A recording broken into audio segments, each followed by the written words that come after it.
Good evening, everyone, and welcome back to the Late Night Peel. I'm Trey Redfield. And I'm Nick Salaya, and the MLB Playoffs are really heating up. They are.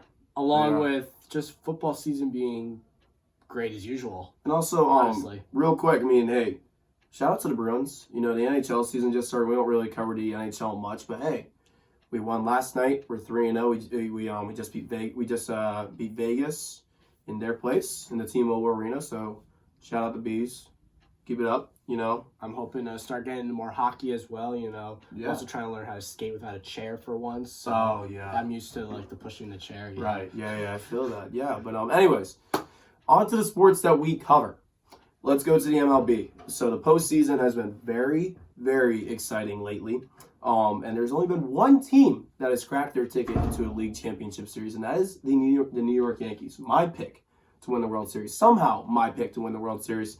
They sweep the Minnesota Twins 3-0. Easily, yeah. Was that expected? Yeah, I think so. Yeah, I think so too. More that aspect of Minnesota doesn't really play well against the Yankees. I feel like it was hard to pick for the Twins as well because all season they were just such a surprise. They were to just there, you know. They just started off hot and they kept that. Everyone talks about the two division teams, that win, but there's always that one that just hangs around. It's hey, I'm here. Where's my attention? You know, they're heading back home to watch the rest of the playoffs. Yeah. But yeah. So, any impressions so far from postseason? Anybody that's stood out to you? Any shockers in that case? Really, honestly, the Nationals. You're shocked by the Nationals? Yeah, obviously. This is a choke game that we're about to experience. I know, very soon. We're going to see Walker Buehler versus Steven Strasburg tomorrow night for Game 5. And the Nationals have really put up a fight, I think, so far.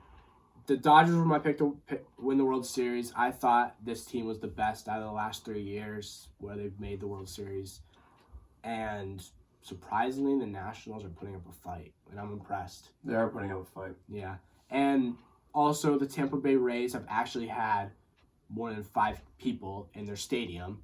That is true. No, St. Pete is loaded, man. St. Pete is much more exciting than I thought. Yeah, usually that's the destination for elementary school field trips, but now I know. Hey, props to Tampa Bay. They pulled out a really good win yesterday against the Astros, and they look really good too. You know, yeah, they do. Yeah, they didn't get Verlandered this time. Shout out Kevin Cash. That was a great verb that he used after Game 1. But who's gonna be pitching Game 5 though? Game 5. I think it's still. It's gotta be one of their gems. Yeah, Astros gems. Yeah, it's gonna make it tough for Tampa Bay and back in Houston. I believe it's probably going to be Garrett Cole because it was Greinke and Verlander in Tampa Bay. Yeah. So now the Rays, maybe they pitched Charlie Morton on short rest because Charlie Morton really manhandled Houston with his nasty curveball. Yeah. He has the experience. He pitched like we stated in our MLB postseason podcast. He pitched with the Astros when they won the World Series. I think he was the one that was on the mound that beat the Dodgers in 7. So. But yeah, speaking of Game 5s and such, we have 3 of them. And we have the Cardinals and the Braves. We have the Dodgers and the Nationals. Both of them will be playing today, Wednesday at 5:30, I believe. Yeah, I think it's 5:30, 8:30. Yeah, and then, 5:02 first pitch in Atlanta. Oh, I'm sorry. And then I'm sorry we're off by 2 minutes. Yeah, I know, right? But 8:30 first pitch in LA, and then the third one, Rays Astros, will be on Thursday at 7:07 in Houston. So Nick, I gotta ask you, man, who takes these? Let's start with St. Louis and Atlanta. Are you sticking with the Cardinals? I predicted Cardinals in 5. Is this gonna be it? I think they started it in Atlanta. Or are they gonna finish it in Atlanta? They have looked iffy to me. The Cardinals haven't looked great. Both teams have looked iffy. They both have found their ways to blow games, make it more exciting. They both put their fair share into that. In my opinion, I was worried about Acuna at the beginning of the series, but he's been just being himself. Yeah, honestly, the whole series. He may have costed them a game. That's the Game 1. The Game 1, yeah, where he thought it was gone, but he only got a single out of it. Yeah, but hey, the past is the past. You never know what's a home run. He learned his lesson now. Yeah, you never know what's a home run when you play in an Atlanta Braves stadium. The alleys are too wide there. you see home runs, they only go like 4 rows back. You know, but I'm gonna trust my gut. The Cardinals. You're picking St. Louis. I'm sticking with Atlanta. I don't know. I've always been an Atlanta person. Yeah, respect. So I don't know. I just felt like they've just always been there. They slowly keep getting better, and I don't know. They've been making some noise to me. Mm-hmm. But sticking in the National League, Nationals Dodgers. Who will choke less in this game? How about that? I think the Nationals are gonna move on. What? I mean, not the Nationals, the Dodgers. I'm sorry. Okay. I meant to say that the Nationals were gonna choke. Okay. I got mixed up. The Dodgers are gonna move on. So Steven Strasburg, he's gonna choke? Yeah, I think so. Yeah. And I think Walker Buehler looks so good. Yeah, that's true. He gave up one hit in like 6 or 7 innings. 1 hit in 6 innings. 6 innings, yeah. He looked extremely comfortable out there. He's a rookie. Exactly. He doesn't know what the hell he's doing. That makes it even better. He doesn't know what the hell he's doing. But yeah. Now let's take it to Houston, Tampa Bay, or the Astros. You can't. Okay. Let me offer my input. You can't bet against Garrett Cole. I know I can't. I'm sticking with Houston. This is a stretch. You're not picking. No. They've won 2 in a row. They've won 2 straight. Yeah. It's hard to pick against Houston, but like this is gonna be my like big bold prediction in the playoffs. That Tampa Bay is gonna win this game. What? Yeah. No. Yes, I think Tampa Bay is gonna win this game. Oh my gosh, really? Yep. Really? They came nowhere near winning a game in Houston. Yeah, but then they went back to Tampa Bay and But this game's in Houston. They were blowing them out in Tampa Bay. That's true. What did they won like 10-4 game 3? Yes. I forget the score tonight. No, it was a lot to a little basically. Both games, yeah. Both games, yeah. So, I don't know. I'm not betting. I feel like that'd be crazy to see if Tampa Bay wins. Yeah, no. Garrett Cole is the guy. It'll make the MLB so much more exciting to watch. That's true. Especially for a team like Tampa Bay that they have to go play they have to go up to Canada halfway through the year next year to go play some games. Is that official? I don't know if it's official, but I really hope it's not, because that's worse than just them getting the hell out of St. Pete. Because that may need to happen, low key. But yeah. So we'll see what happens. We'll see what happens. I mean, you never know. Big week ahead of us. You never know. So now into the NFL, Deshaun Watson. I have to be honest with you. I'm not happy with you. You're the reason why I lost in one of my fantasy leagues. Shout out Ryan. But yeah, he's proving people wrong with a weak offensive line, especially this week. He had 426 passing yards, 5 touchdowns, and 47 rushing yards. That's pretty good. He got like 51 fantasy points. He's OP. He's OP. I mean, like you would expect at the wide receiver position, DeAndre Hopkins to putting up 50-something fantasy points, but no. Will Fuller stepped up and had 3 touchdowns. Yeah. 100-some. High 100s. Who cares? He snapped. He snapped. He had like double-digit receptions. Texans put up like 53 points. They did. It was, I think it was like 50, 52, 31, something like that. It was a unique score. It was like the first time we've ever gotten a score like that. I think it was like 52-33 or something like that. This makes Houston look scary though. You think they can keep going? Yeah. Yeah? People have Deshaun Watson hasn't looked terrible all year. No. He looks pretty solid, and then this might be the breakout game that makes him stay consistent. All right. Hopefully he doesn't get hurt again, because no, he had a really good rookie. Remember when he had a really good rookie season? Yeah. Next thing you know, a Thursday walkthrough practice came in. Yeah, I remember seeing that. I was like, that was rough. It was rough, but poor guy. But yeah, so now carrying over to into other teams, especially some primetime games. Kansas City, they stumbled, especially Patrick Mahomes with his ankle. I mean, the ankle aggravated him all night. But hey, the Niners struck gold. They took out Cleveland 31-3. I see what you did there. San Francisco. Gold rush. But yeah, 31-3 against Cleveland. Baker Mayfield really looked bad, but that's not what we're going to talk about. So between KC stumbling and the Niners playing very well, being the only undefeated team in the NFC, can you believe that Jimmy G and Tom Brady are the undefeated quarterbacks right now? I hate the Patriots, but Bill Belichick, he has some magical power under him.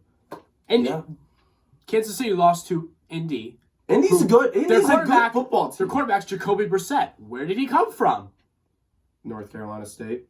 And then the Patriots. Yeah, that's true. That is true. Bill Belichick's got something under his sleeve. Everyone thinks he has something under his sleeve. Even when it's cut off. Anyways. What's more likely? Kansas City bouncing back or San Francisco starting to decline? They have a rough schedule. San Francisco has a rough schedule ahead of them. Who do they have? They have LA, I think Arizona, then Carolina. I know they have a lot of divisional rivals. Oh yeah, the Redskins. Never mind, the Redskins. So they have the Rams, Redskins, Panthers.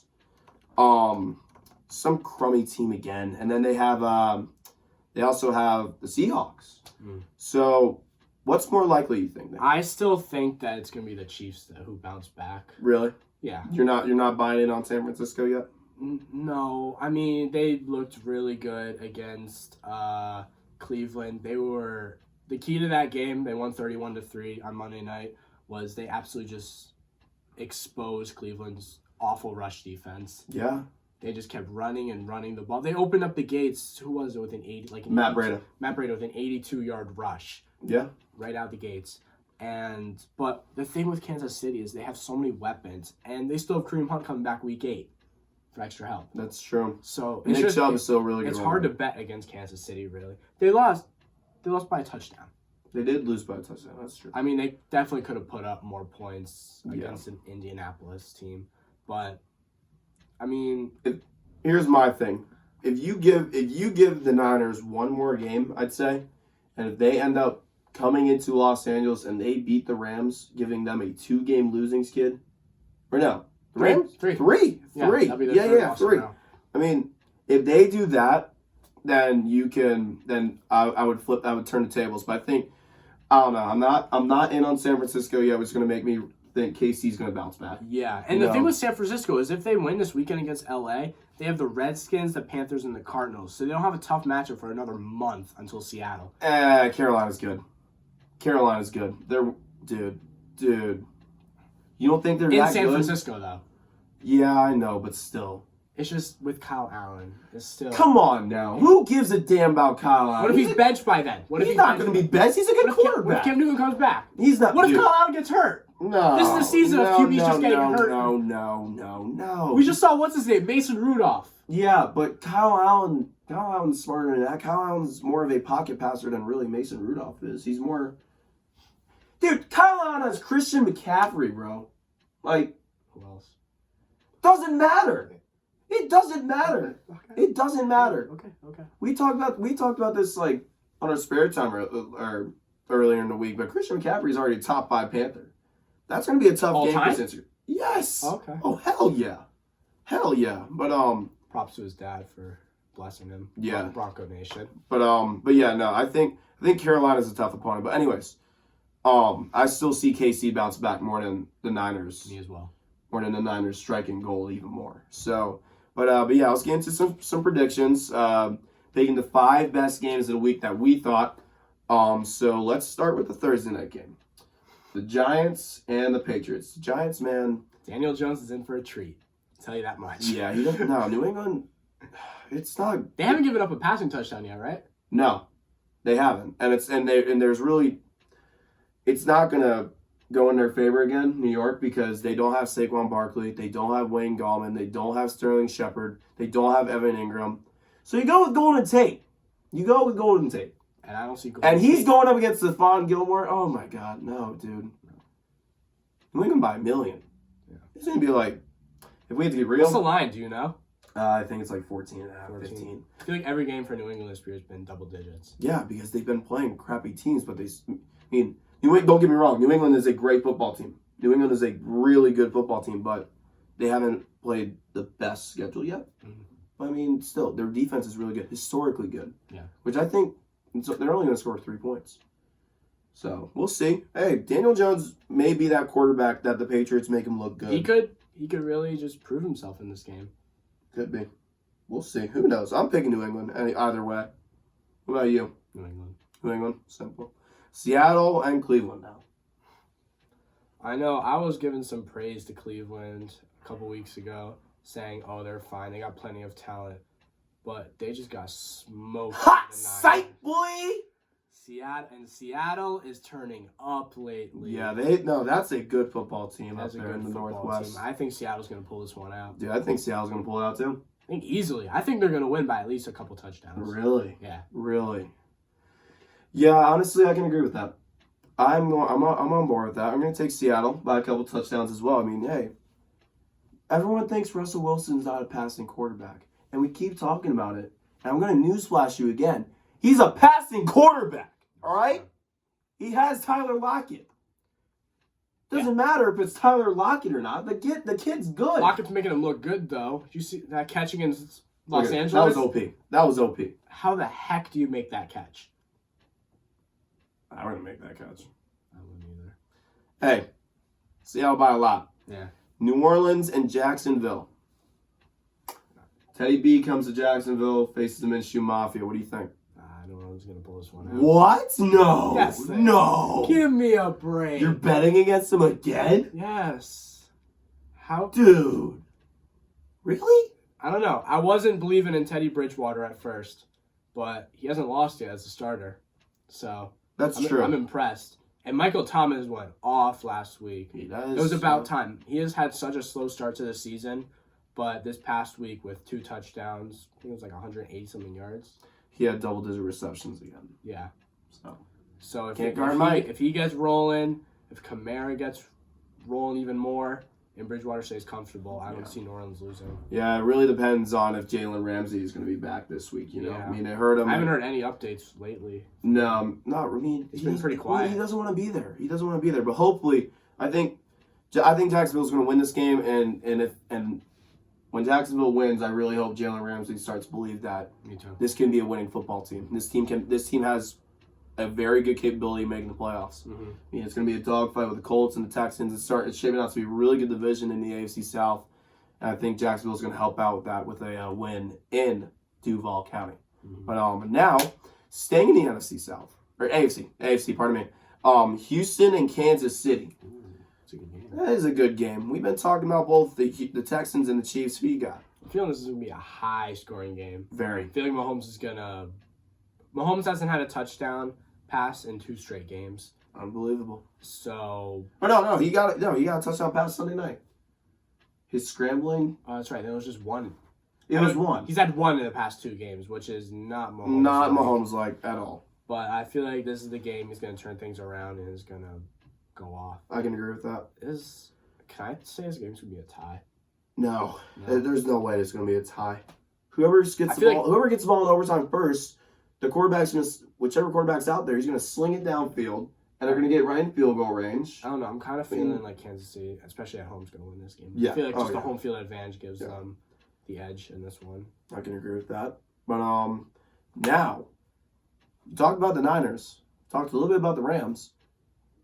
Guess what? We're predicting that game too. Niners-Rams in the Coliseum. Who I'm taking. You know what? You're taking San Francisco. I'm taking the San Francisco 49ers, baby. I'll take the LA Rams then. Really? Yeah. Why not? Cooper Kupp. Love that little guy. I love that little guy. He's OP. He's a gamer. Cooper Kupp. But yeah, I don't know. I'm liking San Francisco, especially if they can get the wide receivers going, and it's not just the running backs. That's true. They can really expand they can expand a whole other part of their offense. I mean, Kyle Shanahan, he's a pretty damn good offensive coach. Yeah. He got Matt Ryan to be an MVP. But this week's going to have a lot of good football games, so make sure you're watching on Sunday. Yeah, but now let's take it down a level, go into college football. Now, a recent poll came out, and there was a tie for third. Last week, it was 25th. Yeah, 25th. Who cares? There is a tie for third between Georgia and Ohio State. So, Nick, with these 2 teams, I got to ask, who's going to stay in the playoff between these 2 and who's going to be out? Like, completely. Like, not fourth, not third, but fifth. Like, gone. Who's going to be out of the top 4? I'm still thinking it's going to be Ohio State who stays in. Me too. Yeah. Me too. They look better and better each week, honestly. Yeah. I mean, they curbed Michigan State. Their schedule compared to Georgia. Georgia's still got to play all their SEC rivals. Yeah. I mean, they still have to still got to take on Florida. I mean, dude, that's already really bad in general. I mean, that's going to be a really good game. Has proved that in the Big Ten, they're just the dominant ones. They are. That no one's close to them. Yeah. It's like if they just easily win out the rest of the year, Georgia's going to have to play tougher opponents. Right. And that's the only reason I would put Georgia in, is if they win and really prove themselves. Yeah, no, if they keep winning, they're in. But then, like, Ohio State, I think, could get the 4. So, like, they'd still win the playoffs. But, so I think there's no way Ohio State gets kicked out of the playoffs. I think Ohio State's going to stay in. Georgia, if Jake Fromm's got to prove me something. Got a lot to prove, yeah. He's got, it's the SEC. Ohio State has a much easier route. And speaking of let's stay in, like, the Big Ten and the potential opponent they're going to face in the Big Ten championship and their running back that's really freaking good, Jonathan Taylor. Kid, you got to stop. Like, you need to stop. You had 100. He had 186 rushing yards against Kent State and who? The Golden Flashes, man. Julian Edelman. 4 touchdowns. Is he gonna do the same thing against Michigan State? Because I think he's going to curb stomp Michigan State. Yeah, he is. Did you? J.K. Dobbins just no team has a way to stop him. So unless Michigan State's got something up their sleeve. Yeah. Which is highly doubtful. Highly doubtful. Taylor's they kind of disappointed me this year. Taylor's gonna have a fun day. He's gonna have a fiesta. Yeah. But he knows his Spanish. He's learning. Yeah, I'm getting we're almost 2 months through college. It's about time you learn party in Spanish. But yeah. So Nick, you brought up this weird idea. I did. So Florida State is at home this week against Clemson. We saw Clemson win by 1 against UNC. This Florida State Seminole team looks pretty good. They have won every game but one against a ranked team, Virginia. They lost by a touchdown. Yeah.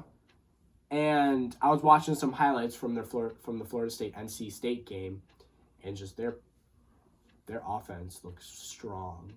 And Clemson, James Blackman's a pretty good quarterback. Yeah, I have to say. And if Clemson doesn't step up, there's a chance Florida State could really put up a good game. Yeah, in my opinion, I think they have the potential of putting up a good game. But that's the same thing with Syracuse. They had the potential of putting up a good game, even though they were 27-point underdogs. It's the same thing here at Florida State. Nick, if you brought up this idea to me about a month later, and you took out Florida State and you put in Wake Forest, we could be talking like one of the biggest games of the year, because Wake Forest is 5-0. Yeah, true. They have a pretty easy schedule ahead of them until Clemson. There's Louisville and there's also NC State in Winston-Salem. Both of those games in Winston-Salem. So I feel like if they can keep this going, this could be this game. We could have an even bigger game in Death Valley. But I just don't. There's no way that's happening. Florida State's not going to upset Clemson. What if they do? If they do, oh my gosh, wow. That'd be a bro moment. That'd be a certified bro moment. But yeah. So now let's get into some predictions. Starting with Syracuse, they just came off their bye week, as well as their opponent, North Carolina State. They just benched their quarterback, Matthew McKay. Unfortunately, really wanted to see that defense sack Matthew McKay. But they're going to go with the Florida State transfer, Bailey Hockman, this Thursday. So, both teams coming off the bye week. Syracuse is going into Raleigh. Shout out my homies back home. But yeah, who are you taking? The Orange or the Wolfpack? I can't pick against my boys. I can't pick against my boys either. I think Syracuse will. Because I think they're going to win this game. I actually think Syracuse is going to win this game. This is like the first time in a while I've actually had some confidence in Syracuse. Tommy DeVito, I think he's going to have a pretty good game because he's had, he's the last quarterback since I believe Donovan McNabb. Maybe the first quarterback ever to throw 4 touchdown passes in the past 2 games. Yeah, it was Western Michigan and Holy Cross, but still, that's a lot of confidence from a young quarterback. I think DeVito has the opportunity to turn things around from a little bit of a slow start from the first season. It's a perfect time to have a bye week. I think Syracuse is going to take this one by 6. I'm thinking 6. That's solid. So, but now even into the even bigger games. Oklahoma and Texas, the Red River rivalry. Last year, Sam Ehlinger beat Kyler Murray in Oklahoma in the Cotton Bowl. But I think, I'll start off this one, I don't think that's going to happen again. I think Jalen Hurts is Jalen Hurts is too good this year. He's too OP. He's too good this year. We're both, as you can see, we're both taking Oklahoma. Now, Penn State and Iowa. What do you think? Iowa, they literally got shut down this week. They did. 10-3 loss to Michigan. Michigan. But Penn State just steamrolled Purdue. So what is this week have in store for us? Yeah, I think Penn State's going to win because Really? I think Penn State is a much better team than Michigan. And if Iowa can only put up 3 points Against Michigan? A Michigan team that almost lost to Army, as we all know, Love you, Kelvin. I think Penn State's, they're going to have a feast on Saturday. Yeah. Dude, I've always bought in on Iowa. I mean, I don't know. I just feel like they always have one game where they just seem to pull off an epic victory. That'll be later in the season. No, it's gonna be right now. No, it's not gonna be this. It's gonna be right now. It's gonna be right now. I think Iowa's gonna take this one. But now going into College Station, Alabama and Texas A&M. Alabama. Yeah. Yep. Alabama. I mean, hey, there's some good games that are played in College Station between the two. That's true. But I mean, Johnny Manziel's not at Texas A&M anymore. So, No. yeah. But now our last game, probably the biggest game we've had all season. Florida and LSU. Florida came off a very impressive win against Auburn on homecoming weekend, which I thought Auburn was going to pull away with because historically they're pretty good. But no, I think it's going to get to them this time around. They're in Baton Rouge. Joe Burrow. I've stayed on the likable side of Joe Burrow, and I like how Coach O is doing things down there. So I'm picking LSU. I don't know. I'm kind of feeling this is the downfall for LSU. Really? I think this Really? is going to go downhill. No way. Yeah. I don't know. Florida, you know, big Florida? I feel like Florida has just kept moving up and up in the rankings. That's true. I think it's going to continue this weekend when they win. One last game I want to talk about. Actually, I really don't know yet. My weekly Pac-12 game I'll watch at night. Arizona and Washington begin at 11 p.m. Eastern time. So that's gonna be your game. Yeah, that'll be my late at night. Khalil Tater bust. That's it. Yeah. Zona, all the way. But you picking Washington? What? You picking Washington? No. Yeah, I might pick Washington. So hell with that. Anyways, hey, that's all we got tonight for the late night peel. Thank you guys for tuning in. And hey, let's get excited for a pretty exciting week in sports. I mean, hey, NBA's starting up really soon. Can't thank you guys enough. Preseason's looking good so far. Oh, yeah. My Lakers, ooh. Warriors had nothing on them. We can't thank you guys enough for tuning in. Make sure you guys go like, subscribe, tell your friends, tell your family, the whole deal. But yeah, thanks for tuning in. Catch you on the flip side. Dodgers, don't choke. Last verse, don't choke.